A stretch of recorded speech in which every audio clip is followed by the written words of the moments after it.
Sandali pa at kinamusta ni Kuya si Aura. Anong masasabi mo sa party? Sobrang saya. Natatandaan mo ba yung nangyari kagabi? All of it. Curious ako sa nakita ko kagabi. Yung pagkakakilala ko sa iyo. Isa kang doktora. Siguro yun yung talaga no, image ng doctors sa tao na always prim and proper. Pero yung kapag wala na sa trabaho, pag wala ng pasyenteng kaharap, syempre kuya tao rin kami. Nasi-stress din, gusto rin mag-distress, gusto rin mag-enjoy. Kahit nung hindi pa po ako doktor, kahit nung high school, kunyari grade school pa lang, honor student, high school, student council president, college, palaging student council officer, pag good girl ang image, ganyan. Tapos pag nakasama mag-inuman, oh my God, ganyan ka pala. Wild mo pala, ang saya mo pala kasama. Gaanong kalaking pressure ba ang nararamdaman mo, Aura, sa buhay na tinatahak mo? Kuya, nung med school ko pa, scholar pa ako ng isang external organization. So, sobrang pressure nun para sa akin. Tapos, yung ate ko pa nurse din, alam niya. Tatay ko, dentist din. Kuya ko din. Boyfriend ko din po, doktor. Oh, yung buhay na pinlano namin together, nandun. Na doktor kami pareho.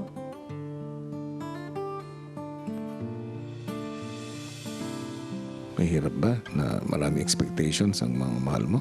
Yes, kuya. Lalo na nung start ng med school, talagang pinatay ko yung sarili ko kakaaral. Hindi ko na-enjoy yung med school talaga ng first year dahil sobrang grade conscious ko po nun.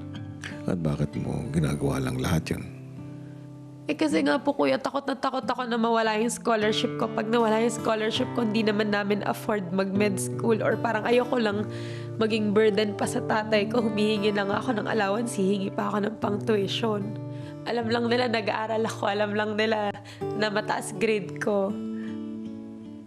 Pero to get there, oh my gosh. Hindi ako natutulog. Tumaba ako.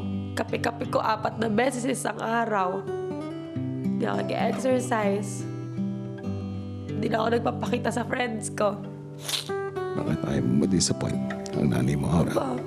Kasi ako daw yung unang magiging doktor sa pamilya. Tapos wala pang akong nararating. Proud na sila. Tapos ito yung pwede kong ibalik sa parents ko, sa family ko. Gagawin ko na. Ikaw ba, Aura? Buo ba sa loob mo ang pagdodoktor?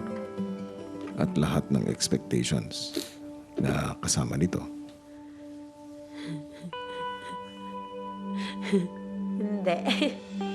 Siguro kuya, kaya rin po ako pumasok dito sa bahay niyo. Kasi gusto ko pong malaman na kung gusto ko talaga mag-medicine. Lalo na ngayon pag nakakakwentuhan ko yung mga housemates, parang magkakaedad lang tayo pero ang dami-dami niyo nang nagawa sa buhay niyo. Nakakainggit kuya. Kasi ako, my God, 24 na ako, never pa ako nagkaroon ng sarili kong pera.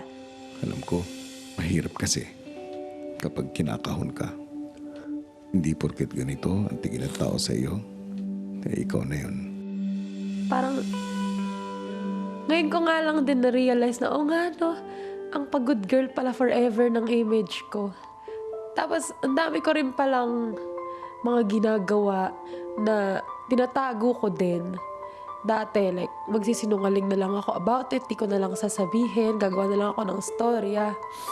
Dahil lang nakakahiya na, ay, good girl pala ha, parang ganun. Di naman dapat ganun. Parang wala namang perfect. And slowly, kikilalanin mo lang talaga yung sarili mo. Aalamin mo yung limitations mo. Tapos makikinig ka sa mga gustong magturo sa'yo, yung mga gumagabay sa'yo. Importante, Aura, na makilala tayo ng mga taong nagmamahal sa atin. At magagawa lang nila yun kung magiging totoo tayo sa sarili natin.